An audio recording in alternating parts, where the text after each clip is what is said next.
Last हमने किया था आरसी कपल्ड एम्पलीफायर में हमने फ्रीक्वेंसी रिस्पॉन्स किया है ना, फ्रीक्वेंसी रिस्पॉन्स। उस फ्रीक्वेंसी रिस्पॉन्स में आपका जो ग्राफ बना था इट गोज लाइक दिस, ऐसे क्या हमने कहा था ये लो फ्रीक्वेंसी, ये हाई फ्रीक्वेंसी, ये पैरासिटिक और इंटरवायरिंग कैपेसिटेंस की वजह से हमारा गेन कम होता है, और इसमें जो हमारा गेन है वो बाईपास और कपलिंग कैपेसिटर्स की वजह से हमारा कम होता है, ठीक है। और जो बीच वाली रेंज है 50 से 20 किलो हर्ट्ज, इसमें जो है हमारा गेन क्या है वो कांस्टेंट रहता है। तो आपको ये बताया गया था कि किस किस वजह से रहता है। आज हमें पता है ये वाली जो फ्रिक्वेंसी है ये कट ऑफ फ्रिक्वेंसी, कौन सी, लोअर कट ऑफ फ्रिक्वेंसी, और ये है आपकी अपर कट ऑफ फ्रिक्वेंसी। और इन दोनों के डिफरेंस को, upper cut off frequency minus lower cut off frequency के डिफरेंस को हम क्या कहते हैं, बैंडविड्थ। बैंड छोड़ देखिए बैंड हरे डाले बैंड।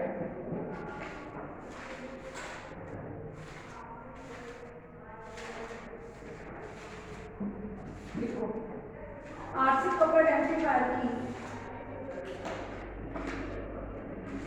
आरसी कपल्ड एम्पलीफायर के फ्रीक्वेंसी रिस्पॉन्स में, आरसी कपल्ड एम्पलीफायर के फ्रीक्वेंसी रिस्पॉन्स में, फ्रीक्वेंसी रिस्पॉन्स में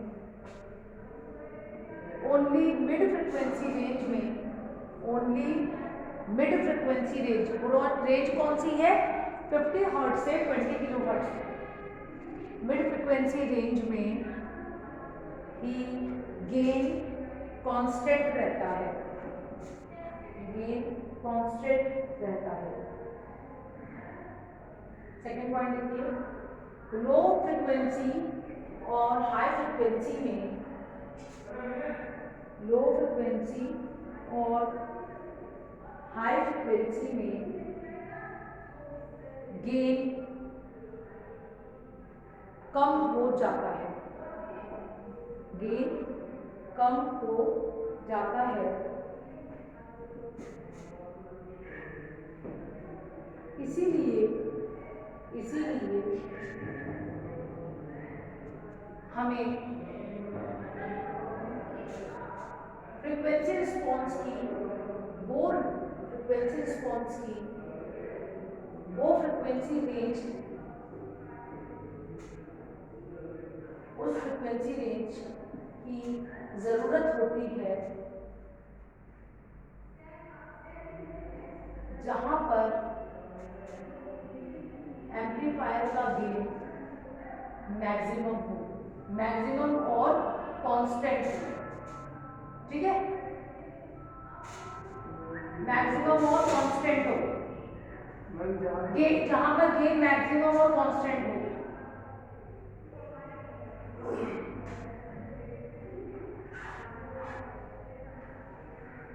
आगे देखिए, किसी भी एम्पलीफायर के लिए, किसी भी एम्पलीफायर के लिए ऐसा माना जाता है, किसी भी एम्पलीफायर के लिए ऐसा माना जाता है कि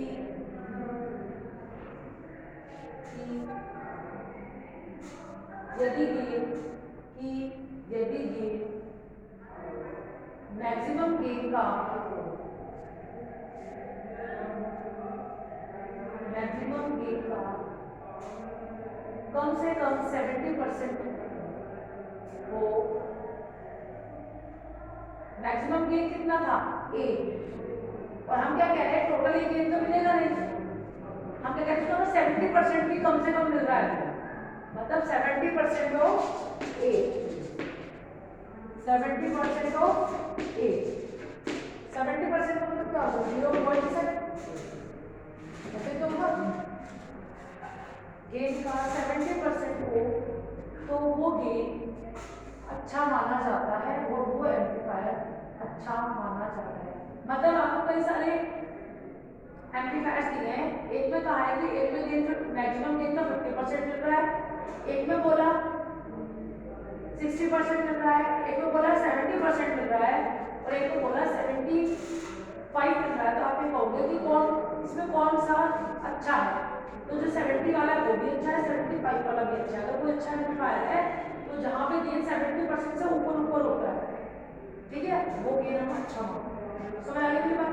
ये जनरल चीज है। देखिए इसका आरसी कपल्ड एम्पलीफायर में, आरसी कपल्ड एम्पलीफायर के फ्रीक्वेंसी रिस्पांस में,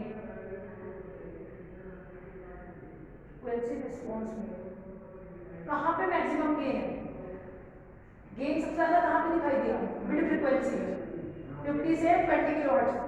देखिए आरसी कपल्ड एम्पलीफायर के मिड फ्रीक्वेंसी रेंज में गेन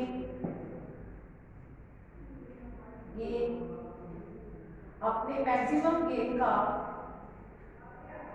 70% रह जाता है। गेन का देखो वैसे तो ऐसा होना चाहिए था ना, आप मेरी बात नहीं सुन, वैसे तो ऐसा होना चाहिए था, तो बढ़ता और ज्यादा बढ़ता, लेकिन ये जो रेंज है यहाँ के बाद में वो कट भी ऐसे जाता ना, ऐसे जाता, लेकिन हमने क्या किया, इसको कट ऑफ फ्रीक्वेंसी से हम इसको फ्लैट कर दिया, ठीक है। तो इस रेंज में वो कांस्टेंट भी है और अपने मैक्सिमम गेन का 70%, देखिए 70% रह जाता है, इसीलिए इसको एम्पलीफायर का अच्छा गेन माना जा सकता है।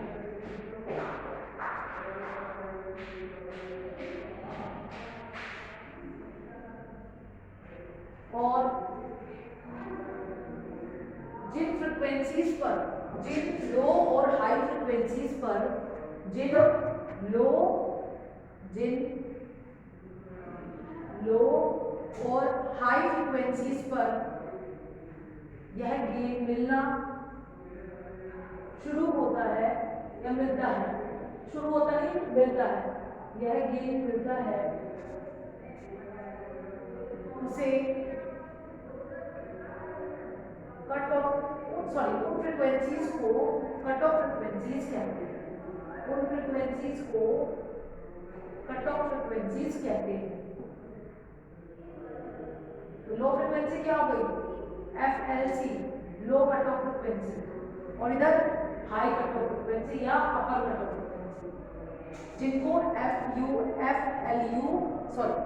FLC और FUC से समझाया जा सकता है, लिखा जा सकता है, जिनको FLC और FUC से दिखाया जा सकता है।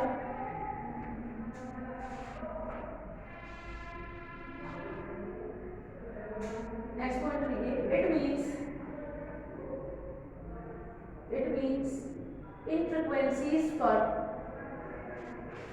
इट मीन्स इन फ्रीक्वेंसीज के बीच में, ऐसे इट मीन्स इन फ्रीक्वेंसीज के बीच में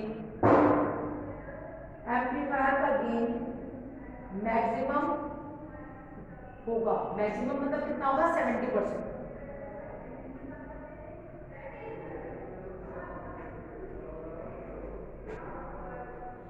ठीक है। और इन फ्रीक्वेंसीज के डिफरेंस को बैंडविड्थ कहते हैं, ये फॉर्मूला है, और इन फ्रीक्वेंसीज के डिफरेंस को बैंडविड्थ कहते हैं। कट ऑफ फ्रीक्वेंसी एक फ्रीक्वेंसी होगी, देखो 0 to 50 तक लो फ्रीक्वेंसी है, लेकिन यहाँ देखो 0 से 50 तक लो फ्रीक्वेंसी है, 20 के बाद में हाई फ्रीक्वेंसी है, लेकिन 0 से 50 में इस फ्रीक्वेंसी के बाद में गेन कांस्टेंट होना शुरू हो गया 50 के बाद में, तो जब 50 है वो कट पॉइंट होगा। इसी तरह इसके बाद में गेन फिर से डिक्रीज होना शुरू हो गया, तो 20 से पहले आपको गेन क्या आएगा फिक्स, तो ये अपर फ्रीक्वेंसी, ये लो फ्रीक्वेंसी, ये कट कर दिया कि इसके बाद में गेन कांस्टेंट रहेगा, तो इसको बोला कट ऑफ फ्रीक्वेंसी, ठीक है। जैसे मैंने कहा कि 10:30 के बाद आप नहीं आओगे, तो लेक्चर 10 o'clock से स्टार्ट है, तो 10 से 10:30 तक आप क्लास के अंदर आ सकते हो, लेकिन 10:30 के बाद नहीं आ सकते, तो 10:30 क्या होगा? कट टाइम है, समझ आ गई मेरी बात। फिर लेक्चर 11:30 तक है, तो आप 11:15 पे जा सकते हो, और 11:15 के बाद तो कितनी देर तक जाओ, आगे मेरे पास समझ कट ऑफ का क्या मतलब है। और उन दोनों का जो मैं डिफरेंस करोगे तो आपको पता लग जाएगा कि टोटल हमें कितनी देर क्लास के अंदर बैठना है। समझ आ गई? 10:30 और 11:15 कितना 45 मिनट। आगे मेरे पास समझ वही काम है। क्लियर हो गया? चलिए देखिए एक लाइन और देखिए, बैंड विड्थ वो फ्रिक्वेंसी रेंज है, बैंड विड्थ वो फ्रिक्वेंसी रेंज है जिसमें एम्पलीफायर का वोल्टेज गेन, एम्पलीफायर का वोल्टेज गेन उसके मैक्सिमम गेन का 70% या 70.7% रह जाता है।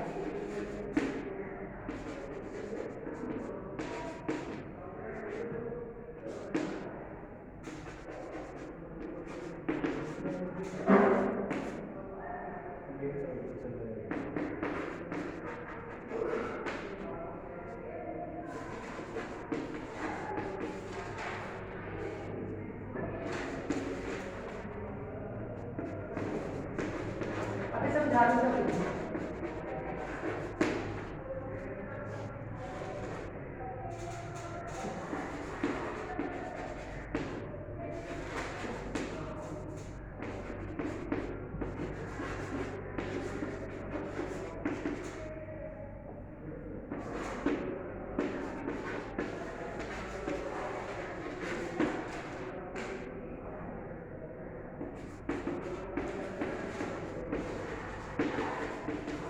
ऐसे भी थोड़ा समझ नहीं आएगा तो मैं समझाऊंगा।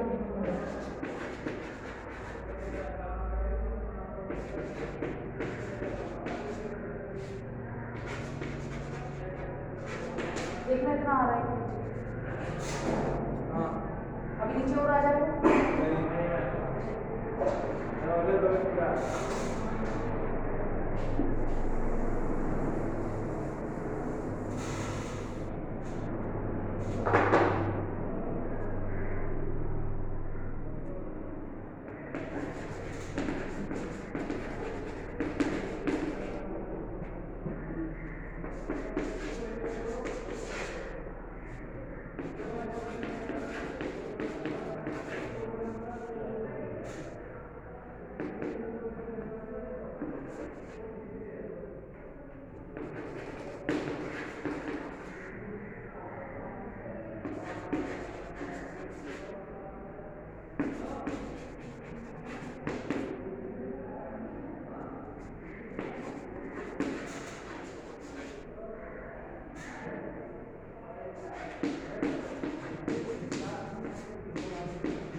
इधर से दिखाई दे रहा है तो हाँ पूरा ठीक।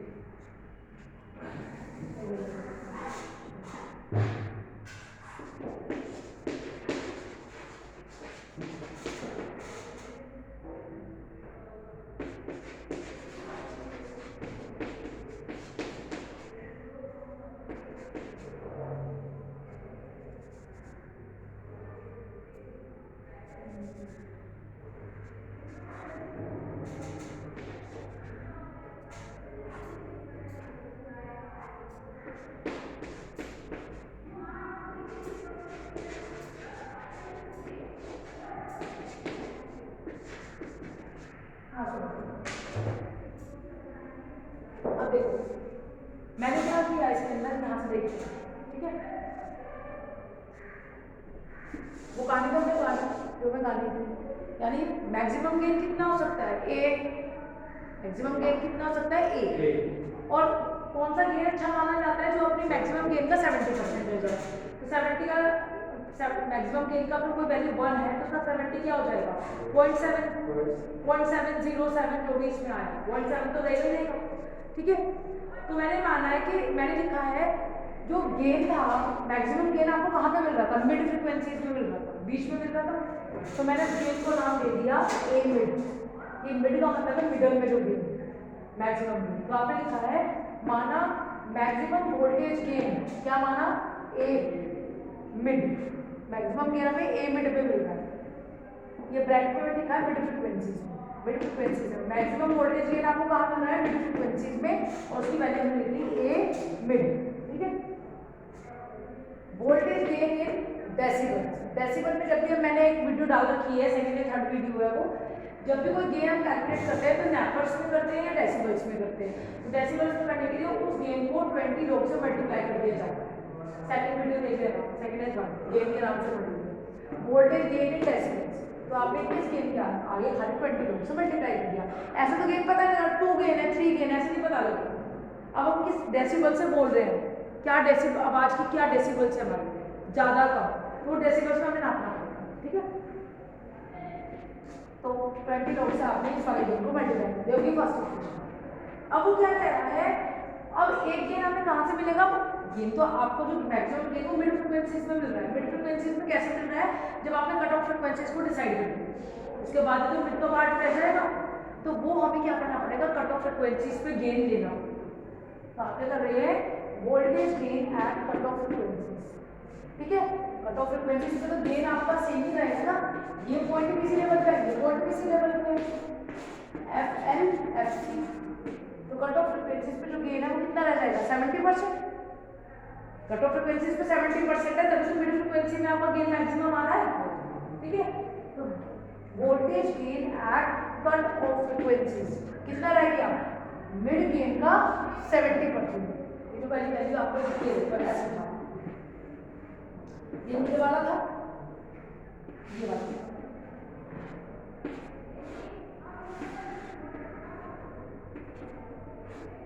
आ रही मेरे पास समझ? यहाँ पे कितना था? 0.707, और ये क्या था? मैक्सिमम। समझ आ रहा है? इन्हीं दो चीजों को लिखा है, पहले ए बी को लिखा ए मिड, और फिर कट ऑफ फ्रिक्वेंसीज पे 70%। ठीक है, तो ये आपको कट ऑफ फ्रिक्वेंसीज की वैल्यू क्या आ रही है? 0.707 ए मिड। मतलब मैक्सिमम गेन का 70% क्या आएगा? 0.707 या 0.7 आप एक प्लेस तक ले लो। ठीक है, तो 0.7 मैक्सिमम गेन का 70%। मैंने कहा ना x का 2%, तो x ऑफ 2% इसी का तो करोगे, हाँ या ना? तो 0.2 तो आ जाएगा, 0.02x ये तो आएगा बच्चे। तो इसी तरह इसका करेंगे। एक गेन मिड का हो गया, एक गेन फ्रिक्वेंसीज में कितना ले रहे थे? 70%। आप कल देख लेना, कल आपको ये दिखाया था, ये 70% था, ये मैक्सिमम था।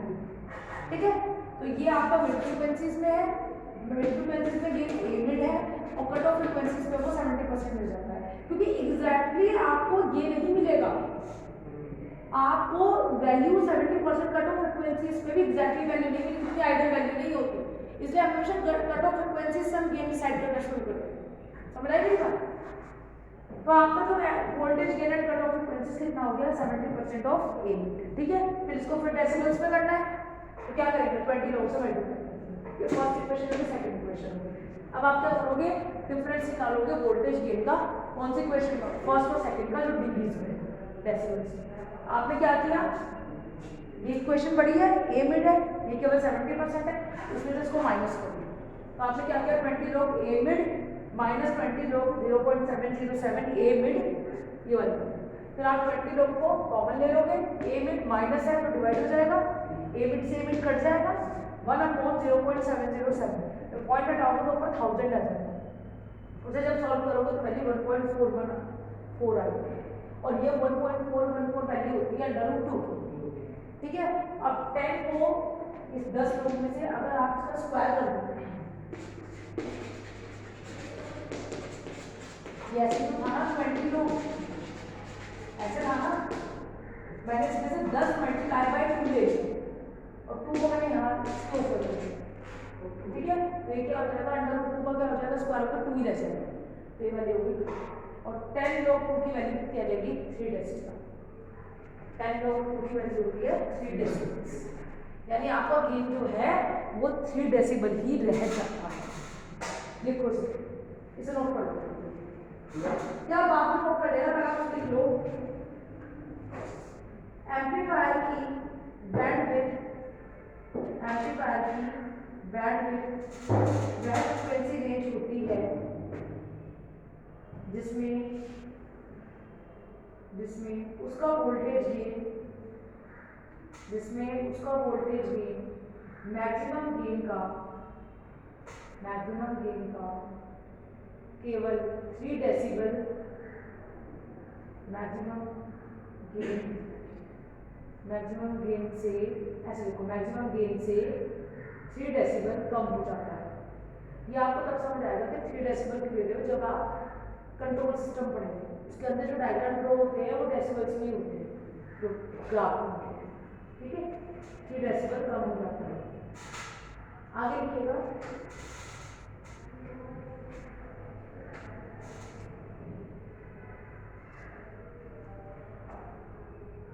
देखिए, it means cut off frequencies पर वोल्टेज गेन,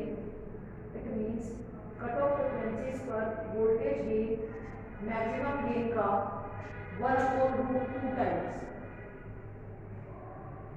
मैक्सिमम गेन का 1/√2, 1/√2, 1/√2 टाइम्स हो जाता है।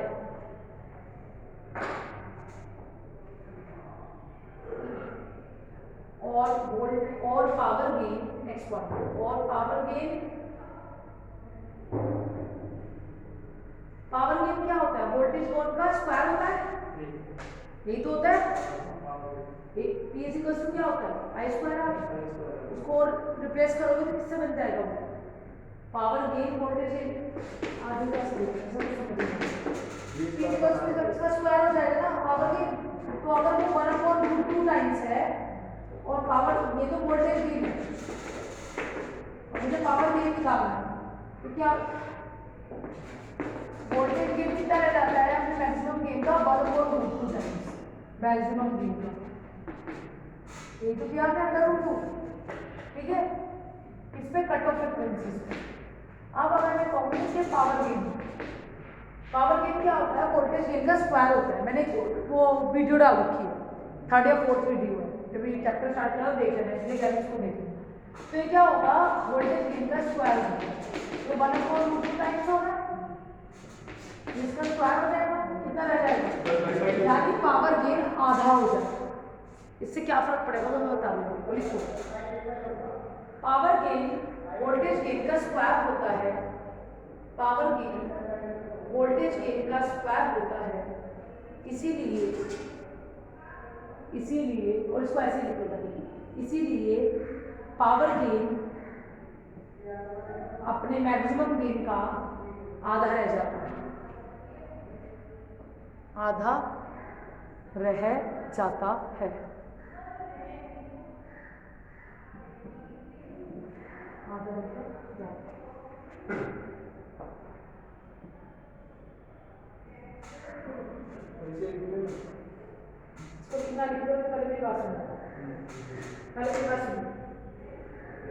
आपका मैक्सिमम गेन आधा रह गया, मतलब अगर 1 था तो वहाँ आधा हो गया, वहाँ 100 था तो 50% ही रह गया। उससे क्या ये होगा कि आप, इसका मतलब आप RC कपल्ड एम्पलीफायर को वहाँ यूज नहीं कर सकते जहाँ पे आपको बहुत ज़्यादा शक्ति की जरूरत है, आपको बहुत बड़ी बड़ी सभाएं लगती है, वहाँ पे आप वो सर्किट यूज नहीं कर सकते अगर उस सर्किट के अंदर जहाँ पे RC कपल्ड एम्पलीफायर है। क्यों?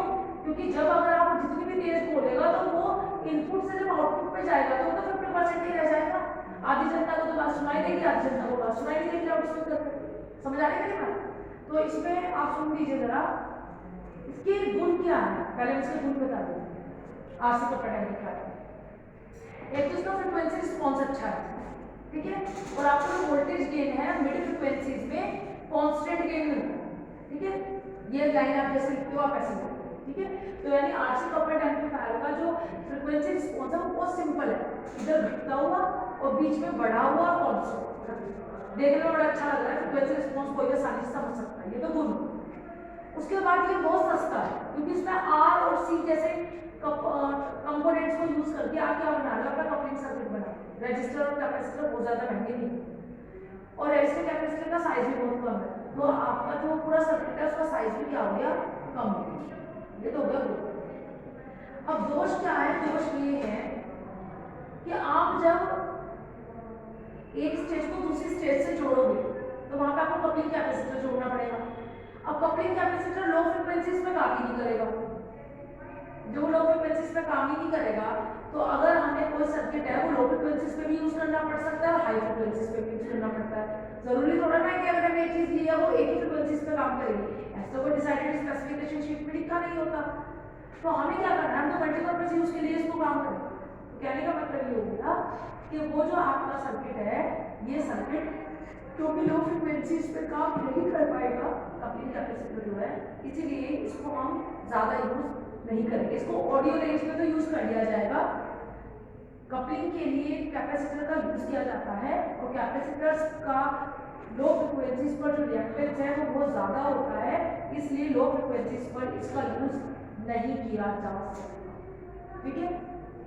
दूसरी चीज, अब इसको हम इंपीडेंस मैचिंग के लिए यूज नहीं कर सकते। इंपीडेंस मैचिंग क्या होती है, इंपीडेंस मैचिंग ये होती है, इसको आप ऐसे समझिए जैसे दो पाइप आपस में जुड़े हुए, हमें कोई ग्राउंड होना है और इधर से टंकी से आपने कनेक्ट कर दिया। अगर टंकी से पानी का पूरा वहां नहीं पहुंच पाएगा, अगर आपका ग्राउंड बहुत बड़ा है, आपको आपने दो पाइप कनेक्ट कर दिया आपस में, ऐसे मान दो पाइप आपने कनेक्ट कर दिया या आप क्या करो एक सिंगल पाइप अगर समझ, तो आपने जो पाइप की फनल है वो टंकी में लगा अपने टैप। अब पता लगा वो जो टैप है वो बार बार उसे पानी को पूरा नहीं, जो या तो ढीली है या वो टाइट है। ढीली है तो इतनी ज्यादा ढीली के सारा पानी बाहर जाता है, टाइट है तो उसके अंदर आ जाता है। तो दोनों केसेस में आपका पानी का लॉस तो हो रहा है, पानी निकल रहा है। तो जब वो वन से इनपुट से ही पानी निकल के जा रहा है तो आउटपुट तक तो बहुत कम पहुंचेगा, तो आपको आउटपुट तो वैसे मिल नहीं पाएगी। तो इंपीडेंस मैचिंग किसे कहते हैं कि जहां पे आपकी इनपुट और आउटपुट पर, जैसे आपने इनपुट पे वैल्यू दिया आपको एज इट इज आउटपुट पे वैल्यू मिले, मतलब जितना फ्लो आपका टंकी से आ रहा है उतना फ्लो पूरा आपका आउटपुट पे ग्राउंड पे जाता है, इसे कहते हैं इंपीडेंस मैचिंग। अब जैसे मैं आपको पढ़ा रही हूँ, आपको समझ आ रहा है, ठीक है। अब अगर मैं पढ़ा रही हूँ और आपको पूरा पूरा समझ में नहीं आ रहा, आप ये बात को नहीं ले पा रहे हो, तो यहाँ पे इंपीडेंस मैचिंग नहीं है, समझ आ गई। तो इंपीडेंस मैचिंग इसलिए की जाती है कि आप इनपुट पे जो भी सिग्नल दे रहे हो वो आउटपुट पे सुनाई दिखाई दे, ठीक है। क्योंकि अगर वो प्रॉपर्ली उस सिग्नल को प्रोसेस नहीं कर पा रहा है, हमारे सिग्नल्स को प्रोसेस नहीं कर पा रहा है सर्किट, तो वो बीच में रुक जाएगा। आप अगर बार देखो कि लाउडस्पीकर खराब हो जाता है तो समझ नहीं आता वो क्या बोल रहे हैं, तो वहां पर कोई इंपीडेंस मैचिंग की प्रॉब्लम, कभी कभी बात तेज हो रही है, कभी कम हो रही है, आगे मेरी बात समझ देखिए ना, तो उसका रीजन नहीं क्लियर है मेरी बात। तो इसका इस सर्किट में हमारा इंपीडेंस मैचिंग के लिए इसको यूज नहीं किया जाता, क्योंकि उसका रीजन क्या है, क्योंकि इसकी आउटपुट इंपीडेंस बहुत ज्यादा कम होती है, क्योंकि बाहर की साइड पे हमारे इंटर वायरिंग और इलेक्ट्रोड्स इंटर इलेक्ट्रोड कैपेसिटेंस होते हैं, जो मैंने कल समझाया था, जिसकी वजह से हमारा गेन घटता है, और गेन घटने का मतलब हो गया कि आपका इंपीडेंस क्या है, बहुत ज्यादा हाई। इंपीडेंस मतलब वो रेजिस्टेंस से तो है, रिएक्टेंस से तो है, तो उनकी वजह से आपका जो आउटपुट में जो इंपीडेंस है वो आपको बहुत कम, बहुत ज्यादा हाई हो जाएगा, वो करंट को आने नहीं देगा, करंट को नहीं आने देगा, मतलब सिग्नल को नहीं आने देगा, ठीक है।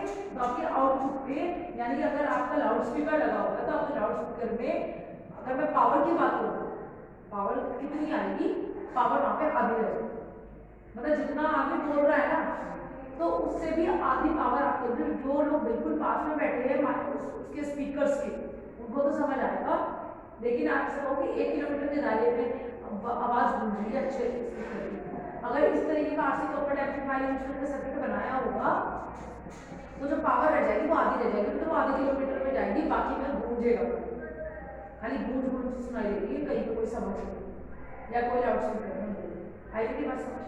तो इसे इम्पीडेंस मैचिंग के लिए यूज नहीं किया जा सकता। ये टेक्निकल क्वेश्चन है, इम्पीडेंस मैचिंग के लिए इसको इसलिए यूज नहीं किया जा सकता क्योंकि इसकी जो आउटपुट इम्पीडेंस है वो बहुत ज़्यादा हाई है, और इम्पीडेंस हाई होने का मतलब क्या हुई, रेजिस्टेंस। रेजिस्टेंस का मतलब वो करंट को पास नहीं होने देगा, करंट को पास नहीं होने देगा मतलब सिग्नल को प्रोसेस नहीं होगा। आगे मेरे पास समझ, तो ये इसकी क्या है प्रोब। एप्लीकेशन क्या है इसका, रिकॉर्डिंग प्लेयर्स में यूज कर सकते हैं, टैप रिकॉर्डर्स में, इसमें बहुत कम पावर की जरूरत होती है। मतलब आप कुल मिला के ये कह सकते हो कि जहाँ पे इम्पीडेंस मैचिंग का ज्यादा फर्क नहीं पड़ रहा है, जहाँ पे पावर ज्यादा नहीं चाहिए, वहाँ पे आप क्या यूज करोगे, आरसी कपल्ड एम्पलीफायर को यूज करोगे। लेकिन जहाँ पे आपको पावर ज्यादा चाहिए वहाँ पे आरसी कपल्ड एम्पलीफायर किसी भी कीमत पे यूज नहीं होगा। समझ आ गई मेरी बात। अब इसे आपने देखा होगा जैसे ब्रांडेड नॉन ब्रांडेड बोलते हैं, ब्रांडेड ये ब्रांडेड स्पीकर है, नॉन ब्रांडेड स्पीकर है, इसकी रेट बहुत ज़्यादा हाई है, उसका रीज़न यही है। अब आपने देखा होगा कि फोन में भी फर्क होता है।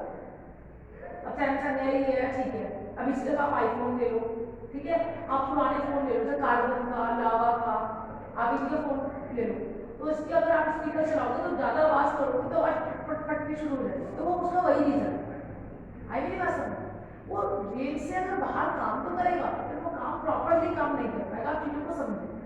अब जैसे 4.1 स्पीकर आता है, 10.1 स्पीकर आता है, किसी का 4.1 स्पीकर भी बहुत अच्छा होता है वॉल्यूम्स वाले, और किसी का क्या होता है कंपनी वाला है, बीटेल का है, वो बहुत अच्छा है। अब इनके अच्छा किसी ने 10.1 का ले लिया किस रेंज में, जितने में उसका 4.1 आया है, वो 4 कॉलम वाला है, इसका 10 कॉलम वाला, तो आप देखो थोड़ी देर के बाद अगर आवाज आप इंक्रीज करोगे ना उसका वॉल्यूम वो फटेगी शुरू हो जाएगी। तो वो वही वाली बात है ना, इम्पीडेंस मैचिंग प्रॉपर है क्योंकि उसकी पावर वहाँ है रिड्यूस होती है। टेक्निकल समझोगे तभी समझ आएगा, अगर ऐसे तो पढ़ जाओ तो वैसे नहीं पढ़ा सकते, समझ आ गई बात। तो ये पूरा ये ऐसे ही पढ़ाऊंगी, जैसे ही समझ आएगा।